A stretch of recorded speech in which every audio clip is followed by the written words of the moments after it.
Hi there, I'm Killjoy, and this is a bit of a weird video. August 21st, 2019 marks 3 years of this channel's existence. 3 years is a long time to be doing something like this. In this video, I'd like to just go over some of the key moments from its history, and what exactly was happening to me during those moments. Because there are a lot of things I've never talked about. I've never wanted them to be out in public before because I felt I had no right to complain.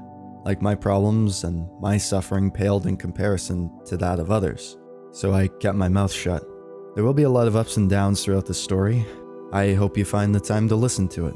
I know it's tough to sit through a long video, but I'll try and keep it as brief as possible.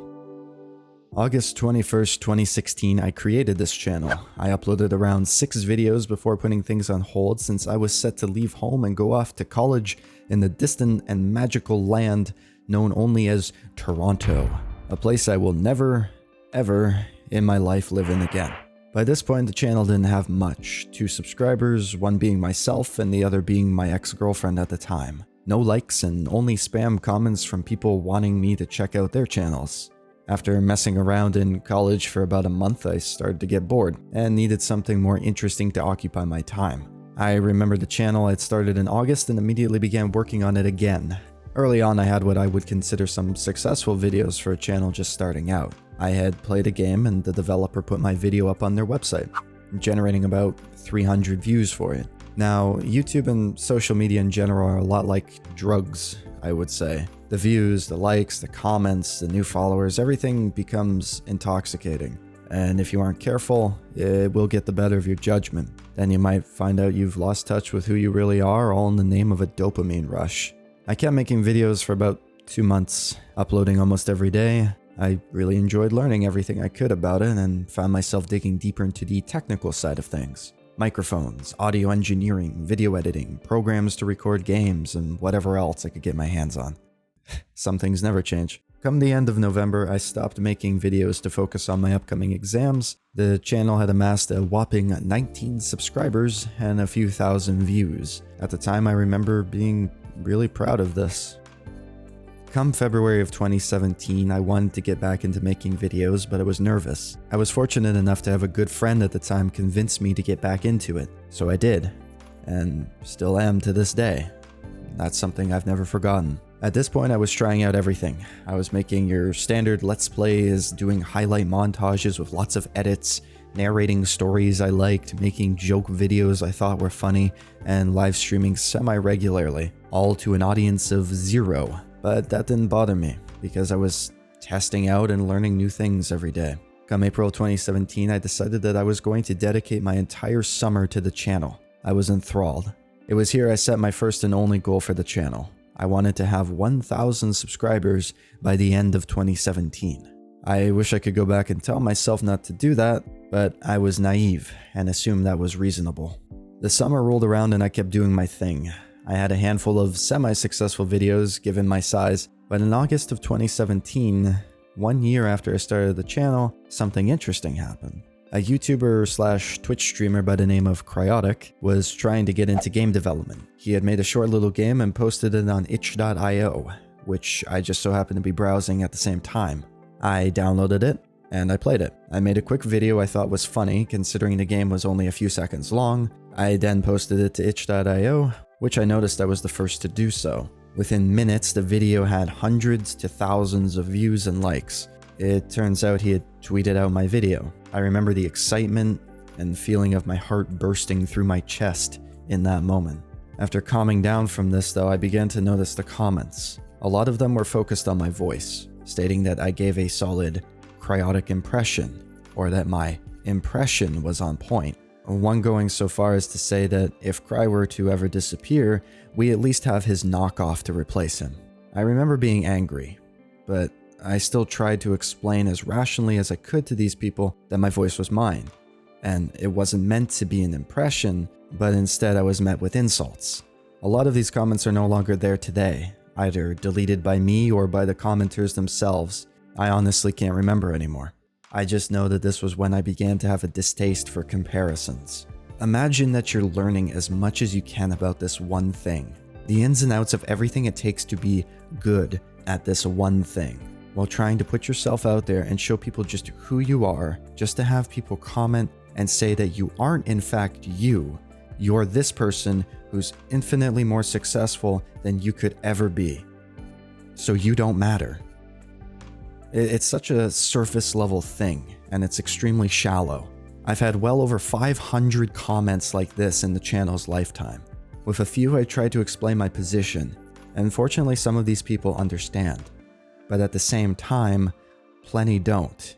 It's discouraging, and at the time it made me want to quit, but I decided against it because that's not who I am.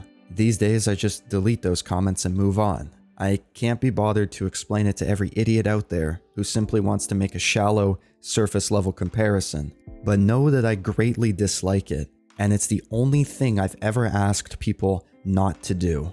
At this point, I also tried reaching out to Cryotic to at least thank him for directing people towards my channel. I was met with silence, but I never blamed him for that. Nor do I blame him for the people commenting these things. I just figured it was the polite thing to do at the time. September 2017 came about and I was set to start at a new college. I wanted to be close to home on account of my dad's heart condition and my mom's disabilities. I tried my best at school and did fairly well, even surprising myself a couple of times. There was a strike going on with the post-secondary education system though, which made things pretty hard and left a lot up in the air. I felt like I had been cheated out of the education I was paying for. The channel had reached a stagnation point as well. It took from September 2017 to May 2018 to go from 400 subscribers to 500. I believe that this was due to the shout out I had received in August. I would get a handful of new people to subscribe one day, just to have an equal amount, if not more, unsubscribe the next day. I'm only going to say this once. Shoutouts fucking suck, and I don't know why everyone wants one. They will in all likelihood kill your channel unless a very specific list of criteria is met, and even then, it's a huge gamble. The reason for this is because the people coming to your channel don't care about you. They're there because someone larger than you told them to be, and very quickly, they will leave. I only know of 1 or 2 people who are still present from that time. Come January of 2018, my life began to deteriorate. My 71-year-old father was sentenced to federal prison for a crime he didn't commit. The judge, the lawyers, and the investigative officers never bothered to take the time to audit his business, nor did they care. He was given a government-appointed lawyer who specialized in agriculture and real estate, not finances. I'll never forget the day I hugged him goodbye in the courtroom, while the judge and lawyers smiled and laughed. I'll never forget having to call my mother and tell her I was coming home alone. I'll never forget a single one of the people in that room. I felt isolated, alone, and scared as to what was going on. We had lost a substantial chunk of our income, taking us from slightly above the poverty line to below it. Thankfully, I still had some money left from my school savings. It was here I turned to the only thing I could think of that would help me to forget: alcohol. At first, it started off simple enough. I would drink, I would get happy, and I would forget everything. It eventually grew into a dependence, and then an addiction. I reached a point where I didn't care if I lived or died. I was drinking every night in an attempt to end my own life. I would buy things with the highest alcohol content I could, and for as cheap as possible, just to drink half of it in one night, every single night. Throwing up became a normal thing for me. I would drink as much as I possibly could. On multiple occasions, I knew that I needed to go to the hospital, but I didn't give a shit. I would just sit there, garbage bag hung below my neck, throwing up blood every 5 to 10 minutes until I passed out, hoping I wouldn't wake up, but every morning I did. Somehow throughout all this, I kept uploading videos to the channel, using it as an escape when I wasn't drinking. I managed to pass all of my courses, only ever going into school to write my exams, and in the end I was still kicked out. In May of 2018, I was a mess. I was kicked out of my college. I was an alcoholic trying to end my own life. We were running out of money, and I didn't know what to do anymore. When people speak of alcoholism, drug addiction, and any other vice they may have, they often state that a religion saved them, or an individual person saved them, or perhaps some traumatic event saved them.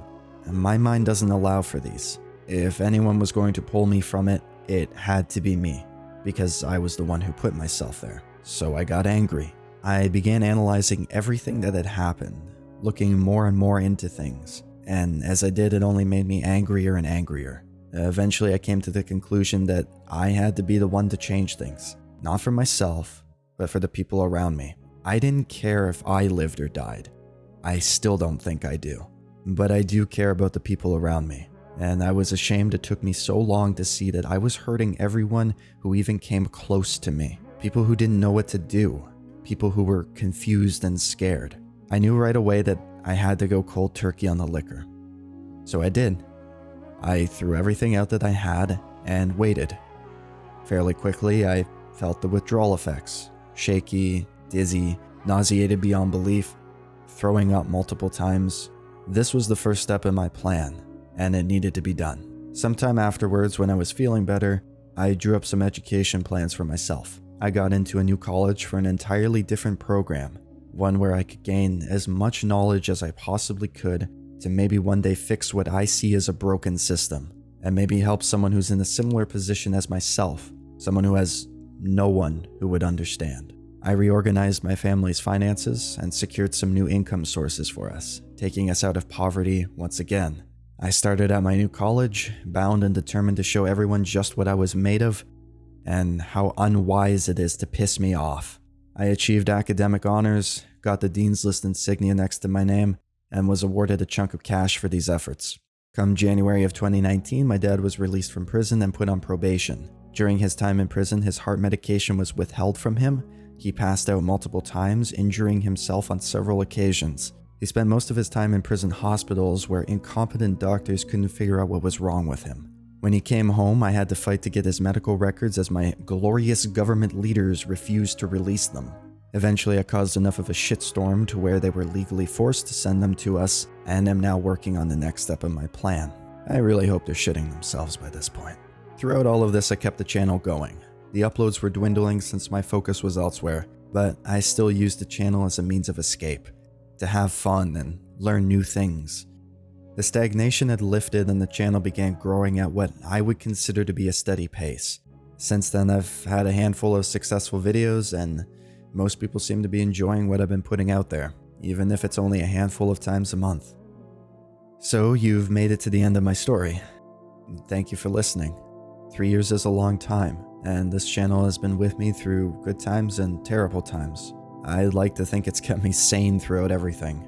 I still have a very long road ahead of me to achieve the plans that I've set, but I'm hoping that the channel continues to be here for me, as a means to unwind, learn new things, and meet new people. My goal with this video isn't to cry out for sympathy, but rather just to share my story. A story I've been too scared to dive into for a long time now because I felt I didn't deserve to have my feelings known to the world. Back in January, I touched on a lot of this stuff, but that video was probably very confusing. It certainly was for me, and I made the fucking thing. It was an explosion of emotion that I couldn't even comprehend back then. I have no idea what's in store for the channel, and frankly, I don't really care. As far as I'm concerned, I achieved the only goal I'll ever set for the channel, and everything from here on is just for fun, to learn and to attempt to understand as much as I possibly can. I don't know if I would ever like to have this as my job. I don't know if I'd be able to stomach something like that. For a while, I did view this as a business, and it warped my perception of things. Something I never want to see happen again. I just want to continue being myself here, learning everything I can, doing whatever I want, whenever I want, and not having to answer to anyone except myself. I hope this whole thing made at least some sense. Sometimes I think my words are confusing. I don't mean for that to be the case, but when I get carried away, it can happen pretty easily. Thank you again for listening. And for what it's worth, I appreciate you for being here. Take care of yourselves.